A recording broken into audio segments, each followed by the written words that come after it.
Hello and welcome to the Feck It Fun, Fabulous and Free Eating Disorder Recovery podcast. I'm Helly and I'm here to provide regular bursts of information and inspiration, some neuroscience applicable to eating disorder recovery, perhaps a few rants, but otherwise lots of positivity with a bit of a feck it attitude, some fun and a sprinkling of fabulousness to help everyone find freedom in recovery. Hi everyone, welcome to the Feck It Fun, Fabulous and Free Eating Disorder Recovery podcast. I'm Helly, I'm your host, and I'm an eating disorder recovery coach working with people in recovery from eating disorders and disordered eating. Today's a relatively short episode, but one I just wanted to jump on and just talk about the fact that eating disorder recovery is never perfect for anybody. So, there are many times in which I've heard people saying to me, they're in eating disorder recovery and they're making really big and difficult changes to their eating, to their routines, to their habits, to their disordered behaviours, and yet they fail to recognise the progress they're making and instead berate themselves for the fact that there's still restriction in how or what they eat, or there's still little behaviours creeping in.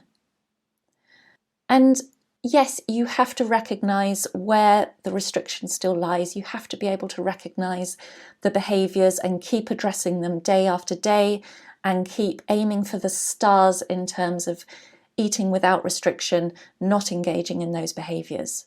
But at the same time, recovery is not perfect, and you haven't failed at recovery just because there's been the odd slip up in the day.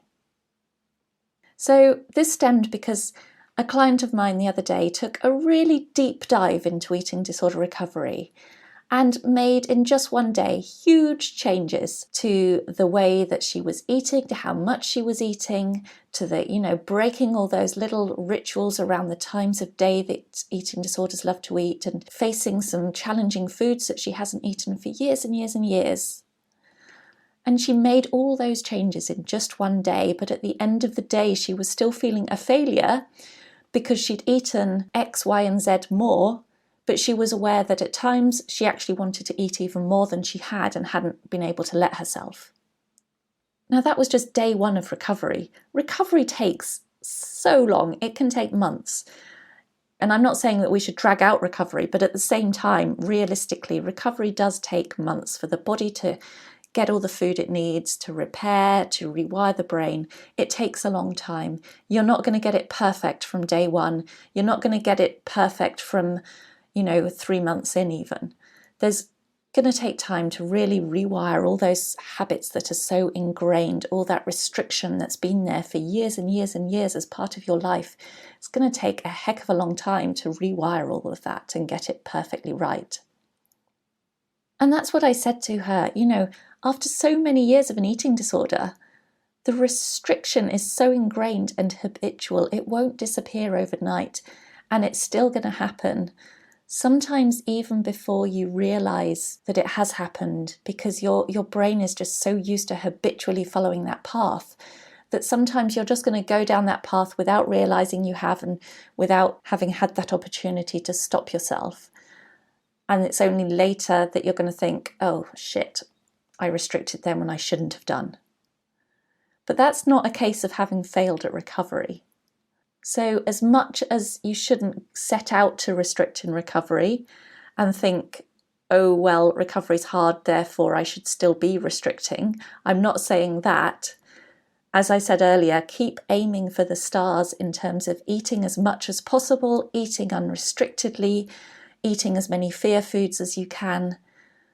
But when the inevitable restrictive tendencies take over without you realising, recognise it happened, learn from it, work out what to do differently next time to stop it happening again, and then just move on and keep going into your recovery. Keep pushing forwards as hard as you can. And the same is true for other eating disorder behaviours. The same is true for the compulsive movement, the exercise and things like that. As much as you have to be aiming to be as sedentary as possible and break all that compulsive exercise, break all those compulsive movement habits that you might have, Every now and then you're going to realise that you've slipped up and you took the stairs that day more than you should have done, or you put on your shoes and went for a walk and got halfway down the road before you realised what you'd done. Don't think that you failed at recovery just because you've done that. If you're halfway down the road and you realise you've gone for that walk when you know you shouldn't be going for it, but only realise after you've got out, you can still turn around and go straight home again and grab some food and sit down. It's not a case of having failed at recovery. Sneaky restriction will still creep in. Sneaky behaviours will still creep in. Don't aim for them to creep in. Keep aiming to overcome them. But when they do, don't berate yourself. Just recognise it's happened and just move on to work out how to stop it happening again. Remember, eating disorder recovery takes time. It takes a lot of time. Rewiring the brain takes time. But you will get there the harder you work at it and the more you just keep going with it. Because at the end of the day, anyone who's trying to break deeply ingrained habits will slip up from time to time.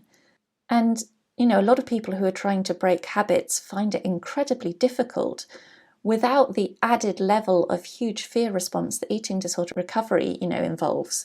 So with an eating disorder, you of course also have this added layer of massive fear response when you're trying to eat more, when you're trying to rest or just change a lot of those disordered thought patterns, beliefs and behaviours.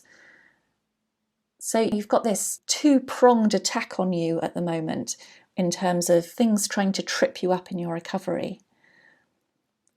But just because it's difficult, just because you've got this fear on the one side and you've got this deeply ingrained habits on the other side, that you've got to overcome both of those in recovery, doesn't mean you can't. And you can do this. You haven't failed at recovery just because you've slipped up from time to time. Nobody's recovery is perfect. If anybody tells you they decided on day one they were going to eat without restriction and sit on their backsides and not move again and just keep doing that till they recovered, and that's what they did without a single slip up, then they are lying through their teeth. I'm sorry. Nobody's recovery is perfect. But you just slip up and you just get back on that recovery horse. And ultimately, no matter how much you want recovery, and I know you do, it doesn't just happen overnight. It takes time, patience, it takes staying focused, it takes putting in the hard recovery work, seeking support as you need it. And with that, with time, with all that hard work, the restriction and disordered behaviours will slowly creep away out of your life. So recognise your progress in recovery, celebrate the wins, and when the inevitable occasions of restriction or behaviours happen, despite how hard you're working to beat them out, don't feel like you have failed because you haven't. Get back on that horse. You can do this. So thank you for listening to this episode. I really hope you're doing well at recovery at the moment. Go and grab some more food now. Keep sitting down. Keep working hard at your recovery. If you want to know more about my eating disorder recovery coaching, then please check me out on hellybarnes.com. And otherwise, I'll see you in the next episode. Bye-bye. Thank you for listening to the Feck It Fun, Fabulous and Free Eating Disorder Recovery podcast. Don't forget, eating disorder recovery doesn't have to be boring and doesn't have to be serious. Now go and grab yourself some food and have a fabulous rest of the day.